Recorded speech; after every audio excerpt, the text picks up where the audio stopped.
All right, so do with me. We're about to jump into something that feels like it's straight out of some, like, geopolitical thriller, right? North Korea Right. usually keeps to themselves, right? Hmm. They're now a major player in this whole Russia-Ukraine war. Yeah, and uh, what's fascinating about it is that at first glance, it seems like, a small country, kind of poking its nose maybe where it doesn't belong. Right. But this is not just about North Korea flexing its muscles. Okay. Kim Jong-un has a plan here, Yep. and it really boils down to one thing: survival. So, not like, bromance with Putin, nothing like that. No, not really. But imagine being Kim Jong-un for a second. Yeah. Okay, you've got a very successful South Korea right next door. It's a constant reminder of what your country could be. Right. And you've got, thousands of U.S. troops stationed right there. Yeah. On top of that, add a struggling economy. Mm-hmm. All of a sudden you start looking for some powerful friends. Yeah, yeah, no, totally, totally. Yeah. Like the old saying, the enemy of my enemy is my friend. Exactly. This alliance with Russia, as unexpected as it might seem, is really Kim Jong-un's way of kind of getting a seat at the table in this global power struggle that's going on. Okay, so what does that power play actually look like? I mean, I'm guessing it involves like a lot of firepower. Yeah, you're not wrong. Yeah. We're talking millions of artillery shells, missiles, the whole nine yards. And this pipeline of weaponry is essentially giving Russia a lifeline in this war. I read that somewhere that North Korea was shipping something like 3 million artillery shells a year to Russia. Is Yeah. that even possible? That's a mind-blowing number. Yeah. And it really speaks to how badly Russia needs help. Their own military-industrial complex is feeling the pressure. Mm-hmm. And so they're having to turn to North Korea to keep the war machine going. But this can't all be one-sided, right? I mean, Kim Jong-un's not just like giving this stuff away out of the goodness of his heart. What's he getting out of this deal? Oh, he's definitely getting something in return. It's a classic quid pro quo. Yeah. Think cutting-edge technology, Okay. especially for his ballistic missile program, which is something that North Korea desperately wants. Okay, so both sides benefit, at least in the short term, right? Yeah. But here's where I think it gets really interesting and a lot more tense, honestly. It's not just weapons anymore. We're hearing reports that North Korea is sending soldiers over to Ukraine. And that changes everything. I mean, Yeah. sending troops, that puts boots on the ground Yeah. in an active war zone. Yeah. I mean, it takes their involvement to a whole other level. And I bet those soldiers, I mean, they didn't sign up for this, right? Right. Weren't there reports about like them trying to flee as soon as they got to like Russian-controlled Ukraine? It makes you think, right? Yeah. Imagine being so desperate for freedom that a war zone seems like your best bet. That's pretty bleak. It's a humanitarian crisis unfolding in the middle of a war. Right. And it really highlights just how high the stakes are becoming here. I mean, this isn't just about two countries anymore, right? Yeah, it feels much, much bigger than that. Like a line has been crossed or something, you know? Exactly.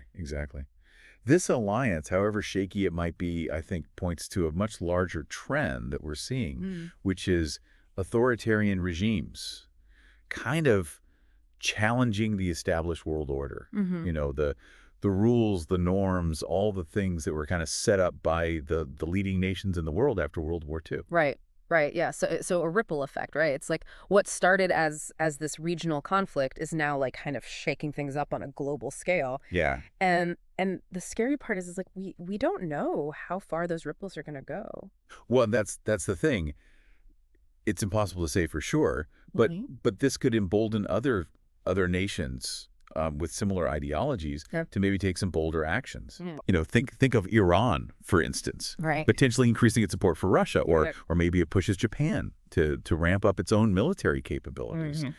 I think we're seeing potential reshuffling of global power happening right in front of our eyes. And we could be feeling the effects of this for years, decades even. Absolutely. We're talking about potential shifts in global trade, Mm. military alliances, the balance of power across entire continents, I mean. But while all of this is going down on the world stage, things aren't exactly peaceful back on the Korean Peninsula either. Right, right. Yeah. It's like someone hit the fast forward button on an already tense situation. Yeah. I mean, Kim Jong-un like destroying those those roads and railways that connect North and South Korea, I mean, that's a powerful statement. Oh, absolutely. He's sending a message for sure. Yeah. He's done playing by anyone else's rules, Yeah. and by severing those ties with South Korea so dramatically, he's essentially putting all his chips in with Russia, even if it means further isolating his own country. So what happens if things boil over on the Korean Peninsula itself? Like, will Kim Jong-un pull his troops and resources back from Ukraine to kind of deal with a potential conflict closer to home?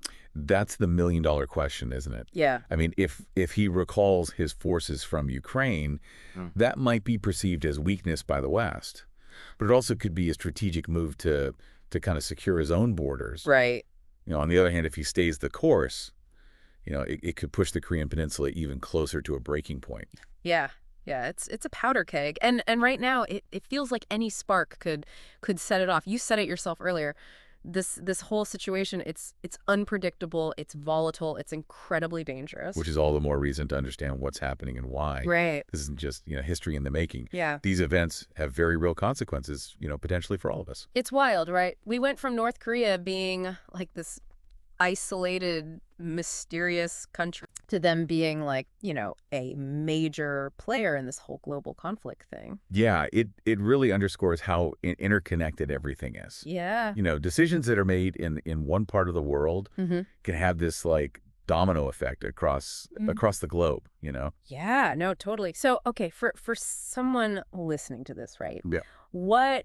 What would you say is the key takeaway? What should we be watching for as this whole thing unfolds? Well, I think the big question now is what's next? Right. Right. Will this alliance between Russia and North Korea, will it strengthen? Right. How's the West going to respond to this new dynamic? And maybe most importantly, how's this going to shape the balance of power in Asia over the long term? Right. I mean, these aren't just hypothetical questions, It feels like the answers could completely reshape the world as we know it. Yeah, yeah, absolutely.